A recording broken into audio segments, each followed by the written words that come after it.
Hey there, comic book friends! It's New Comic Book Day! 2 weeks in a row, I got my comics on Thursday. That continues to be, amazes me, because normally it's Friday and sometimes Saturday. So, hey, no complaining, but got my comics. My handy dandy sheet here says I got 23 issues this week. Back up to what seems to be the normal for now. As I keep saying, I am going to start trimming back stuff when I go do my next order. Let's see. I will say I did cheat some. I got these at lunchtime when I was home for lunch, and I actually took a few books with me to work to read on break. And so, whereas normally when I open these things up, I really have no idea what's inside them. I have some idea what's in this order. Typically, I order my comics, like 2 or 3 months in advance, and then I don't pay attention to what's coming out that week unless the internet tells me, oh my gosh, something in particular is coming out.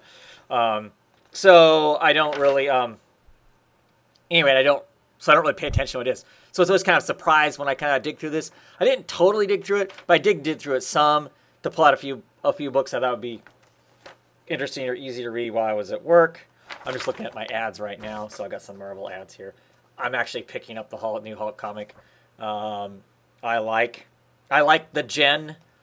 So curious to see what they do with She-Hulk now. On the other side of it's the Nova, which character I'm not particularly interested in. Were there any other interesting ads? IDW gave me a catalog in this thing. Monsters Unleashed. What is it right now with everybody doing monsters? Because, the DC Comics, of course, with the Bat stuff, they had the monster stuff there, and the title of the latest Superman is also some monster something or other, I think, too. Just curious. Anyway, what that's going to be like. So yeah, let's talk about some comics. What I picked up, as I said, of course, I cheated. This is one of the books I took with me. I didn't actually get it finished. I'm halfway through reading Nightwing. We start the Bloodhaven, Part 1. See how long he spends in Bloodhaven, which is a place that Nightwing used to be at a long time ago. If my memory serves me correctly, I didn't read Nightwing back then, but I do know he was there. Marcus 2 is the new artist on the book. We'll see what that's like. It's going to definitely be different than what we have been seeing some of. So we'll see how that pans out. Green Arrow. Otto Schmidt back on the book. For some of us, we were talking for a while. What the heck happened to Otto Schmidt? We hadn't really heard from him or heard talk about it, whatever. So excited to have him back in the book. We love that art. This is one of the books I actually got read on my break. Black Science, issue number 26. This is the beginning of kind of the nuts. The next 13 issues is going to be an arc that's going to kind of pull together stuff from all over the place. Basically, the wake of destruction that the main characters have kind of wrought accidentally or on purpose across the multiverses is all going to come crashing down, it seems like. A really interesting issue. Always like Black Science. And I say really interesting issue because it was, but I won't talk about that now. Talk about that on Saturday. Another one of the issues I did read was Superman. Superman issue number 12. This is Super Monster, Part 1. I love me some Frankenstein. Frankenstein, Agents of Shade. Like him a lot. This issue was great. I'll talk more in detail about it. Other than to say that this is another Mankey drawn Superman. He's been doing Superman. And I'm really shocked. I used to not be a Mankey fan at all. I did not care for his work one bit. I don't know if it was the inker he had before or if he was inking himself, but now there are other people who ink him, and his work is really solid. Really enjoyed the book. If you want to see like Superman and Frankenstein knock each other around for an issue, that's largely what this is. Character that needs his own comic back again, Francis. Frankenstein, he needs his own book back, for sure. Oh, Wicked and Divine. Issue number 24. Persephone, love that character. Always excited to read this book. Curious to see what's happening next in the grand scheme of that. Pantheon. Next up, we have Glitter Bomb, and this is issue number 4. I have not read a single issue of Glitter Bomb yet, and I'm already on issue number 4. Isn't that silly? I really need to get issue number 2. I need to get that ordered. Got a bunch of stuff I need to get ordered. I keep talking about that, but I really need to get off of it and actually do it. It's been kind of a busy month. December is a kind of a crazy month for work, so it doesn't always leave me lots of time for everything else. So that's my excuse, and I'm sticking to it for right now. Invisible Republic, issue number 13. Yes, I love this comic. This comic is so solid, dense, feels like hard science. I mean, I know it's science fiction, it's crime noir, political thriller of a sorts. Set in a really hard-boiled. I can't call it near future because there's significant space travel in it, but set in a future, but it feels like hard science. I mean, the ideas of how planets get settled, why they get settled, all that stuff. There's some hard science in there. I don't hear Gabriel Hardman talk a lot about hard science, but definitely Karina Belcho. She talks a lot of hard science when I see her talking places and whatnot. So there's a lot of that built in. And I think it makes a really intriguing and interesting story because it's not bright and flashy, and it adds to the noirness, even though set in space. Josie and the Pussycats, issue number 3. I believe this is probably my last issue of Josie and the Pussycats. It has been fun, but really hasn't punched the numbers that I kind of wanted it to. It doesn't always fully commit to some of the stuff that, if they're going to go the kind of tongue-in-cheek, feminist, I guess, for lack of a better word, if they're going to do that, do it. Just really crank it up and go full on. It is cute, though. It is fun. I'd watch the cartoon. I guess I want it to be light entertainment, and it doesn't quite completely land where I want it to, I guess. Let's see. What do we got? Oh, Black Flame. The glare. Issue 4 or 5. This will be really interesting. Here's another really great cover. Probably on camera, that's going to pick up a lot easier than me just when I look at it myself. Because clearly that's a skull in the background, even though it's just kind of, it's a cave. But the way the cave looks, it's clearly a skull. Coming up to the end of this, really been enjoying this Black Flame. It's called the Black Flame, Rise of the Black Flame. Curious to see what happens. The last issue kind of ended on a cliffhanger of, they were in a lot of trouble. So curious to see where that goes to. Should be pretty awesome. Ooh. Love these covers. This is issue number 2 of Yakuza Demon Killers, which IDW actually enjoyed. Issue number 1, surprisingly more than I thought, has kind of a that Japanese influenced kind of a style in the the manga or anime sort of thing. Has some of the tropes of that without the stylization of that. It's stylized like a comic book, They're the same thing, really. It's all sequential art, right? It's stylized like a Western, American comic, but has some of the tropes and stuff like that of that Asian influence. Ellie Powell on art there, and that cover is representative of what the art looks like inside. It's been good. That first issue, I was surprised at how much I enjoyed it. So happy to be getting it. What do we got here? The Electric Sublime. This is the B cover. This is the sub cover, and this is awesome. Is that a kind of a knockoff of a Gustav Klimt art? It looks like it. Mostly famous for The Kiss. Anybody who knows that artist? That's what it looks like, though. Gorgeous cover. I've really been enjoying this. This is issue number 3, so I think we're like halfway through. Looking forward to seeing what it is. I like stuff that has to do with art and art crime, so right up my alley. Oh, the infamous Batman issue number 12. I'm sure I will love the art. It's Janet art. Janet just does brilliant work as an artist, especially on like the Bat book and whatnot. Fabulous. Go back to any, every 2 weeks of Comic Book Roundtable, and you'll hear me rant and rave. The last issue when Batman came out, I really rant and raved on that one. So not rant and rave like, oh my God, it's great, but rant and rave like, make it stop. So we'll see. Cyborg, this is issue number 6. Whatever. I didn't really enjoy issue number 5. It was the last thing I read in the week that it came out, and just kind of forced myself to read it because I had spent the money on it. But so whatever. Not my cup of tea. Believe this is the last issue of that. Ooh, something thick. Oh, Dead Man. Dead Man, The Dark Mansion of Forbidden Love, book 2.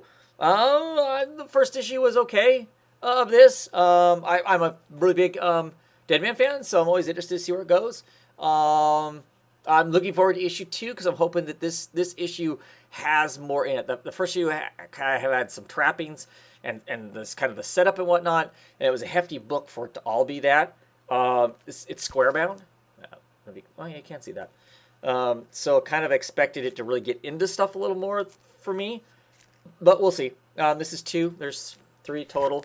I think I get this. This is one of those books I get at a 50% discount. So I'm not seeing the price tag on it right offhand, but I know I'm getting it for half of that. $6. So I'm paying $3 for it. But yeah. Death of Hawkman, issue number 3 of 6. This is halfway through. This has not been all that great. It's just kind of okay. I don't think it's really done a justice for either character, either Hawkman or Adam Strange. It just kind of is. I continue to think that the Aaron Lopresti art looks weird. I think that's because somebody else is inking him, and I think in the past he used to ink himself. So it's kind of throws me, because it's one of the things I was excited about. At least the art would look good. It doesn't look bad, but it doesn't look as good as what it would. The Unfollow. This is issue number 14. We're down to 86 people left of our 140. Curious to see where it goes. Just really been enjoying it. It's kind of a poke in the eye at reality TV with some really crazy, messed up metaphysics going on in it and stuff too, which just makes it really, really cool. We've been enjoying it. This has got a different artist on it again. Williams is writing it, and this issue has Pulidio. I don't know how you say that name. I'm horrible at names. Interesting. Not anything remotely close to the style of art that was in the book before. I almost showed a page that could have gotten my video flagged. Just to tell you what, that just tells you what kind of stuff is in it. So, yeah, we'll see what that's like. That's going to be quite different. I mean, there's been different artists on it before, besides Dowling, but not jarringly that different. Book I'm excited to read. Shade the Changing Girl. Wonderful Becky Cloonan cover there. This is one of those books that I normally don't do variant covers. I may have to at some point. I'll be hunting around for the variants of this, because the variants from all the other artists and whatnot have been pretty amazing too. But this is issue number 3.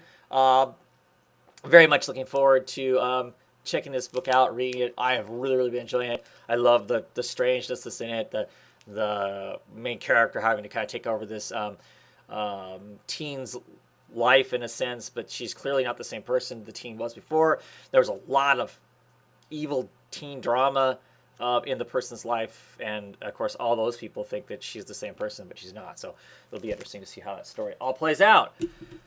Another really interesting book I'm really looking forward to, Revival, issue number 45. This ends at 47, I believe. So we are really close to the end of this whole thing. It's starting to come down to serious war, I think, amongst a group of people. So I'm really intrigued to see how that works out. So definitely excited to be reading that. New book this week is Motor Crush. This is by Fletcher Stewart and Babs Tarr. This is the people who did Burnside Batgirl, that of course was controversial for a lot of people and whatnot. I found Burnside Batgirl interesting, not necessarily for me. I wasn't planning on picking this up. I went to Emerald City Comic Con last year. I talked with Cameron Stewart about it, and basically this is what they would have done if they wouldn't have had editors getting in their way of them going full on doing what they wanted to do. So I decided that interested me. He got me excited enough about the book that I wanted to check it out, because I want to see what these people would do unfiltered. Because even in some of the panels I went to that they were in, you could tell that there was stuff they wanted to do that they couldn't do. So I am looking forward to reading this, to seeing what would be in that. What is in the unfiltered of this group of people. And I do really like Babs Tarr's artwork. I'm curious to look in the credits here and see, is Stewart still doing some of the breakdowns for Babs Tarr, or is she really doing all of the sequential art herself? But really, really enjoy her work quite a bit. Midnighter and Apollo, issue number 3, halfway through this mini-series. I really, really enjoyed Midnighter, of course. Midnighter and Apollo hasn't had quite the punch that Midnighter had. I don't know if that's when Orlando was writing Midnighter, he was just giving it all he could, thinking, I may never get this opportunity again, so I'm going to make this epic thing. How much of it was the Aiko art that made the Midnighter book so wonderful. This isn't bad, just doesn't have the punch that the other stuff had. Let's see, getting to the end here. Justice League issue number 10, Outbreak.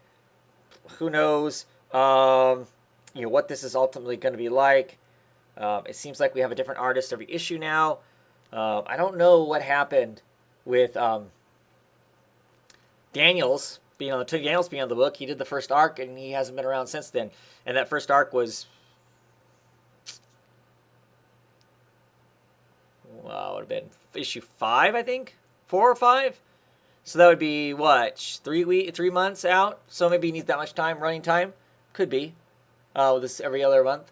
I think this is the last issue of Justice League I'm actually getting, because I think after this it falls into the Suicide Squad Justice League crossover, and I'm not getting any of that because Suicide Squad part has been awful, and I don't want to get tied into any part of a crossover having to do with that. So, yeah, Faith, issue number 6. I have been really enjoying Faith, so we'll see what Jody Hauser and Megan Hendrick.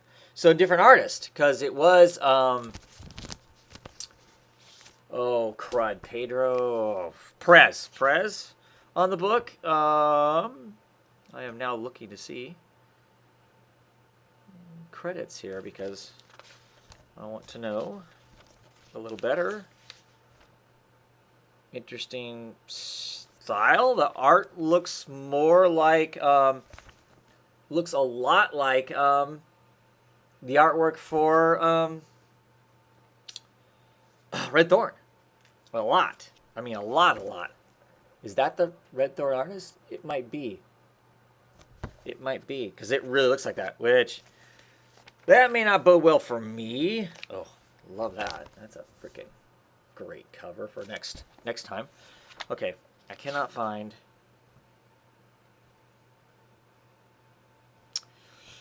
I cannot find the actual credits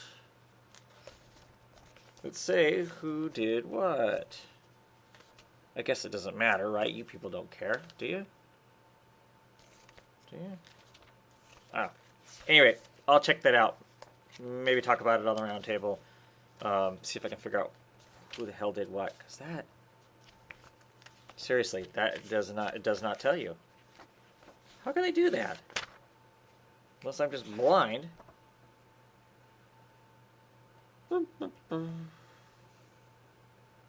Huh. That stinks. That stinks if that's the only place I'm going to get the credit, because that doesn't really tell me. I mean, I know the creators are, but I don't know who does what. So, yeah, that's interesting. Waste enough time on that. And finally, the Ever After. The Pages of Fable, and this is issue number 4, and you know what, I've really been enjoying this. I did not like the first issue that much. Every issue is growing on me more and more, and now it's with issue 3 anyway, it was really intriguing. There's a lot of interesting kind of spy kind of stuff going on, and in kind of a fable-y land sort of way, and all that's kind of interesting, so I have been enjoying it. Yeah, that's it for this week. Check out Roundtable. We'll be on Saturday. Of course, I skipped last Saturday because I was off with the family watching the Light Christmas Parade, watching my daughter march. But of course, this Saturday we'll be going. Believe I'm going to have we'll have some new people on the show, so that'll be fun. Talk some different comics, I would bet. So yeah, tune in if you'd like. That's at 6:30 Pacific time, 9:30 Eastern time if you live here somewhere in the United States, and however else that works out for you. So anyway, have a great one, everybody, and I'll check you out on the weekend.